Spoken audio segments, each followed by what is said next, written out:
হামলা করে মানুষ খুন করা হচ্ছে, অফিস পুড়িয়ে দেওয়া হচ্ছে, জায়গায় জায়গায় বাধা দেওয়া হচ্ছে। শেরপুরের ঝিনাইগতিতে জামায়াত ও বিএনপির মধ্যে সংঘর্ষ, এই ঘটনাকে ঘিরে দেশের রাজনীতিতে নতুন করে প্রশ্ন উঠেছে সহিষ্ণুতা ও গণতন্ত্র নিয়ে। এক সাংবাদিকের প্রশ্নের উত্তরে জামায়াতে ইসলামের আমির ডাক্তার শফিকুর রহমান সরাসরি বলেছেন, এই ঘটনা অসহিষ্ণুতার ইঙ্গিত দেয়।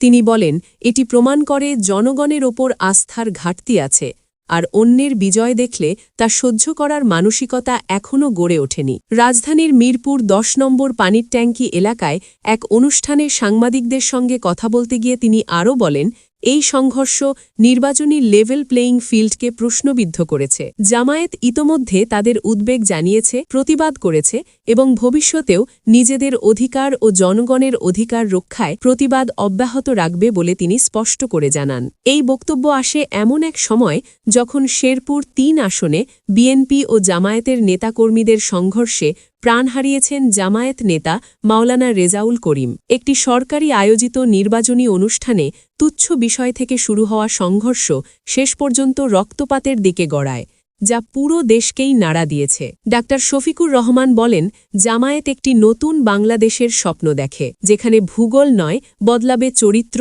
ও দৃষ্টিভঙ্গি। তিনি অভিযোগ করেন, দীর্ঘ সময় ধরে দেশে জনগণের ওপর জুলুম চালানো হয়েছে, ফ্যাসিবাদ চাপিয়ে দেওয়া হয়েছে। এই রাজনীতি থেকে বেরিয়ে এসে ন্যায় ও ইনসাফ ভিত্তিক সমাজ গড়াই জামায়াতের লক্ষ্য। তিনি আরও বলেন, এই নির্বাচনী লড়াই কোনো ব্যক্তি বা দলের জন্য নয়, এটি ১৮০ কোটি মানুষের কল্যাণের জন্য।